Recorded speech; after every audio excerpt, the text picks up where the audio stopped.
Okay, good evening. Tonight I'll be talking about the second myth of education article.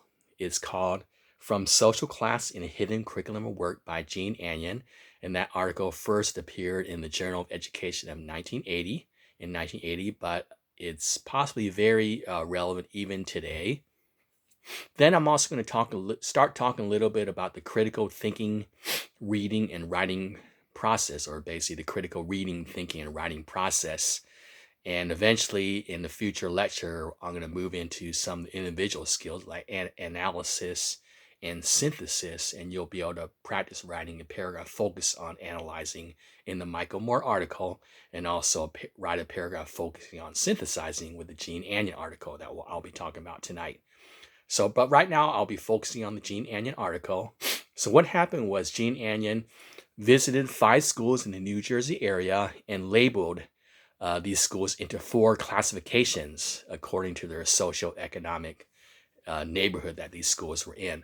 So basically, she visited 2 schools that she labeled as working class schools, obviously in a working class neighborhood. And then she visited a third school called a middle class school. And then she visited another school called an affluent professional school. And finally, she visited an elite school called the executive elite school. She observed the basic socioeconomic characteristics of the parents and families in these schools and basically described that in an article. She also observed the teaching methods of the teachers in the schools and how they taught the students in terms of their approaches to teaching, and also how they treated the students in terms of behavior and rules and things like that. And she also talked about what the students were learning and how they were learning and outcomes of what was happening to that. And basically, what she found was that she gave basically an implied thesis where she's basically saying that the students are actually basically being forced into the categories that they're born into, right? So basically, a working class student will be taught in a working class way, in a limited working class way, maybe just following the rules and maybe not really learning that much. And basically, if you do that, if you basically just are taught in a limited way, you'll still end up in a working class type of job, and your life will remain there in the working class neighborhood. So there you kind of have that controversy and unfairness happening where the working class student will not be able to go upward into an executive elite manager. That student will basically be stay in their working class life. So she basically makes an implied thesis there. She kind of says, "Oh, it's kind of interesting that she only sampled 5 of these schools, but thought that maybe we should do future research into schools throughout the country." But she did, I argue, make an implied thesis that she's asserting that students are actually taught to fit their social class, and that there could be an unfairness to that, right? Since the USA is based on equality and upward mobility, right? Our values that people should have equal opportunity to do that.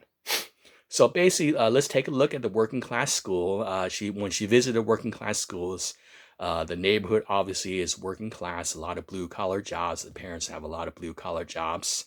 Of course, there are some hybrids too, right? So again, the categories could be running into each other, but obviously they're basically, she categorizes them as separate categories, but there could be hybrid schools and hybrid neighborhoods. But basically, working class school is characterized by blue collar parents, and the students are basically taught things according to rules. They're not really explained why things are happening or why they're learning in a way, or their thought process. They're just basically taught to do things and not really question it, right? Just follow steps or follow procedures or just take notes on the board and just answer questions, right?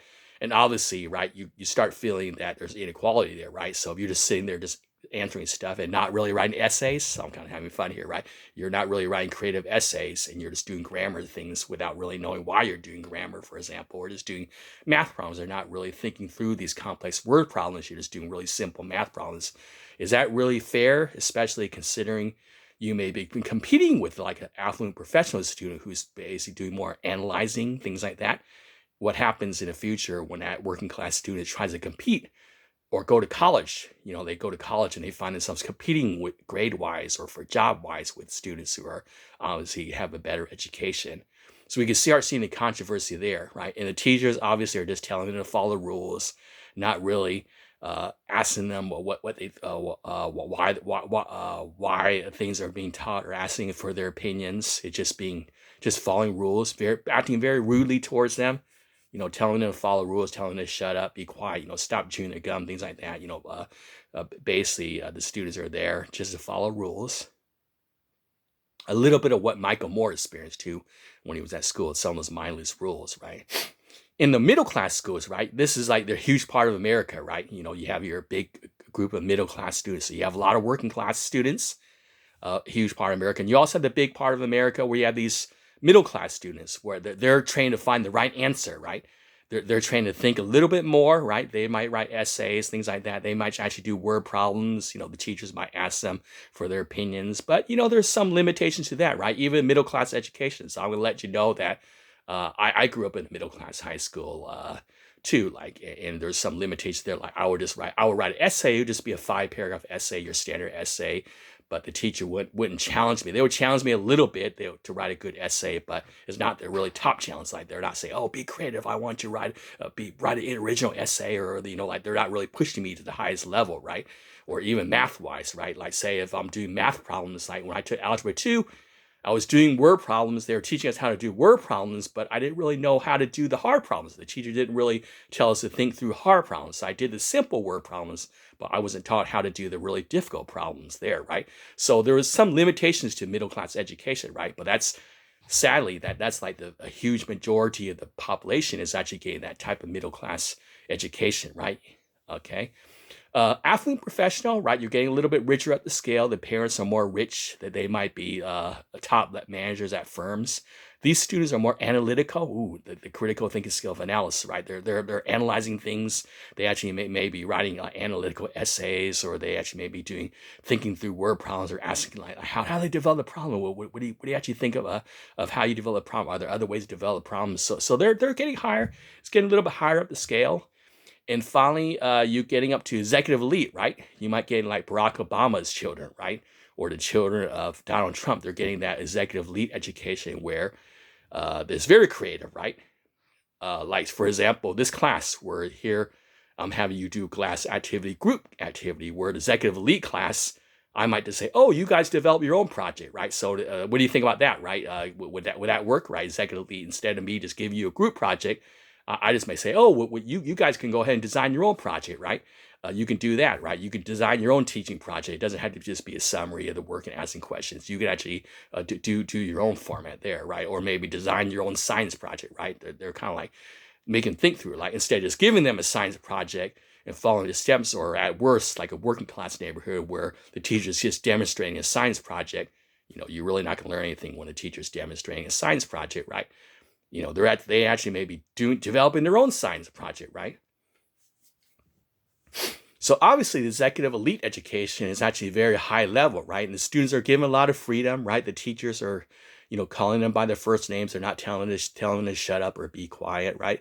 But strangely, some of the students were kind of being a little bit more smart alecky, right? They were kind of questioned that they're allowed to leave the room, to check out books, right? Maybe some of the students couldn't handle that freedom, right?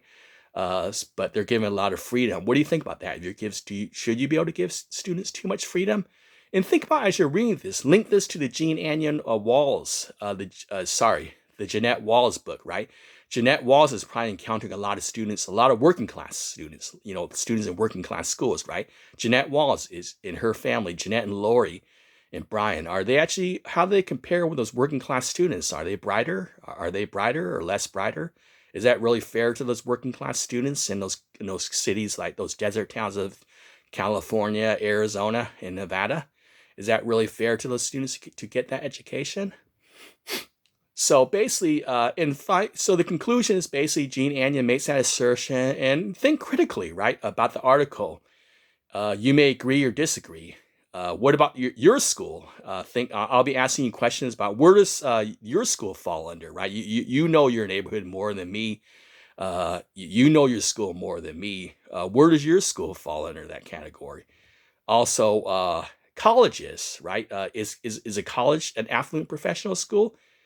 Are community colleges different from a regular four-year state university, or is a four-year state university different from a very elite a private university like Harvard? Is there inequality in college education too? Think about that too. So I may be asking you questions and your homework about that.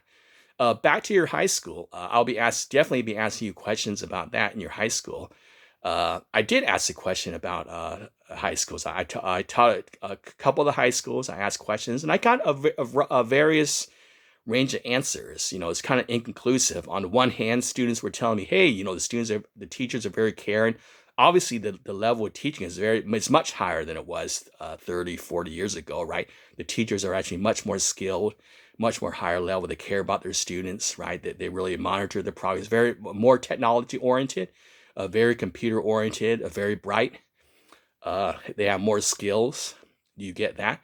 So I was telling my students, I think the last semester in the high schools, I was saying, okay, but you're saying you don't get that great education, yet you're given free laptop computers to use. You're given free Wi-Fi access. Then some students looked at me and said, "Oh, well, we only have half a school. Like the school is under construction. We only have half a school, Professor Chan." And I looked, like what can I say? I'm just a visiting professor. I don't know, right? But is that really unequal? Like, what was it not good to only have half a school? What was there inequality there? And some students were telling me, "Hey, this school offers less college classes. Some other schools offer more college classes. They actually have more AP classes offered, where this school offer less classes." I think there was another high school that they mentioned that, which I won't name, but they were saying that, hey, other different schools offer more AP classes or more college classes that students can take. But it is very controversial there too. But let me know there. I'll definitely be asking you questions about your high school and what kind of education you're receiving. It's definitely a very controversial topic that we need to think about, because it basically goes back to what education you're getting. Like some students may just get a high school education and they may move into the working world, and they'll basically have to use some of their education to be able to function in their jobs, in their career, and move ahead. Some will be going into colleges too, community college, four-year colleges, private colleges. You'll be competing with students who could be from a different background. That could be very significant too. You'll be relating with them. You may be making friends with them too, also there. And also in the working world, you'll be competing or making friends, or basically interacting with people from a variety of backgrounds. And then of course, life, right? Moving upward in life, it's very important to know about the issue of education and inequality.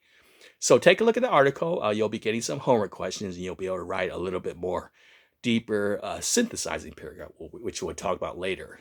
But let me talk a little bit right now about the critical reading, thinking, and writing process. So traditionally, what we think about critical reading is that, oh, okay, I had, even many years ago, I had to read the article. Okay, it may not be so interesting that some students may not even want to annotate it, right, or even highlight it, right? Like I wasn't born yesterday, and then read it, and then think, you think about it. Oh, and then the teacher's forcing me to write an essay on it, right? So you think a little bit, and you write an essay on it, right? So in a way, what I'm getting at is, sometimes traditionally we think that process is very linear and separate, right? Read, think a little bit while you're reading, and think a little bit after you read, and then write your essay, right? And then revise it after the teacher gives you comments, and then you get your grade on your essay, right? But I'm proposing that critical reading, thinking, and writing all happens concurrently, or all at the same time. It's like three circles that go together rather than three separate circles or three separate steps. They're actually three circles that interlink together. Why is that? Because basically, as you're reading, you're thinking too. The human mind is very powerful. So you're actually maybe planning your essay as you're reading and thinking. And if you do annotate, so I want to tell you something. If you do annotate, if you do take notes, like either when you're restating the text if you need to, or you're actually writing little opinions or little critical comments, you're actually starting your essay already, right? You're just making little comments where you're actually writing your little essay already. You already have ideas. So that's the argument to annotate. If you don't do it before, because you actually started to write already, and then you will remember, right? Say if I force you to link three texts together, like if I tell you to link Gene Anyon, Michael Moore, glass castle, 3 texts together, you can actually write down some notes with your annotations for all those 3 articles and be able to link it. So basically, 3 days later, you'll be able to remember that. And then another 3 days later, you'll be able to start writing an essay without being forced to try to remember what, like 7 hours before the essay draft is due. Okay. So basically, you'll be, so the way, as you annotate, so as you highlight and annotate, you're actually writing your essay already. Okay. So that gives you an argument to write your essay. And then as you're critically reading, you're critically thinking, and you're writing all together at the same time. That's very good, right? So that eliminates that writer's block, right? You don't want to get in a case where you have your flashing cursor and think, oh, what shall I write about? And you're sitting there for 2 hours and you really don't know how to start, right? You actually want to get started on your essay as soon as possible, by doing your annotations there, and actually try to restate text, try to give opinions, trying to make your connections, trying to make your connection notes, trying to make your quotes, trying to note down quotes that you like or quotes that you want to write about, and write down some of your little opinions on the quotes. And you want to do that as you're reading, as you're thinking, and as you're basically writing your essay right there. You want to start as early as possible on your essay, so you don't get that point where you're basically trying to type down something 3 hours before, because you're going to forget, right? If you're just sitting there with a blank piece of paper or a flashing cursor screen, you're going to forget some stuff. You might write a good example that will get your A. Maybe you'll get your A's, but maybe you could have did a better example. Maybe you could have got an executive elite type of essay rather than an affluent professional essay. So basically, you want to do the best you can. Not really get an A essay. You want to do the best essay you can do. Not an essay that you would think would get an A in a class. You want to do the essay that will get you the best that you can do, and that you can do even better as you progress with that. So that's the critical reading, thinking, and writing process. Is sort of that process where you critically read, think, and write all at the same time. And again, I skipped a step. You notice there's actually pre-reading too, right? Where you think about your biases, right? The author. What do I know about this author? Even before you read, how much time do I have to read? Okay, 1 hour. I need to allocate an hour because if I need to think critically, if I need to take time to annotate, I need to spend 1 hour on this too, right? You think about that. You think about the topic, the subject, how the article is organized. Do you have any biases towards the article, or do you have any preset opinions that would affect your critical thinking? Do you have any preliminary ideas or questions you would ask about the topic and an author before reading? So you kind of get yourself, pre-reading is very important. You want to get yourself ready to read. You just don't want to let me just start reading this article right away. You want to go, oh, this Gene Anyon article, let me think about it. What do I know about this, right? Maybe it's just scan the article first and kind of survey it. Oh, now they're just talking about 4 types of schools. So you kind of have an idea. So you're not really intimidated by the article. You kind of have an idea of the organization. Okay, so basically after that comes the details, the critical reading, thinking, and writing details, which are in the handout I gave you in several places in the Rereading America early part of the readings. Also in Essay 1, I gave you the handout, and also that was one of the attachments.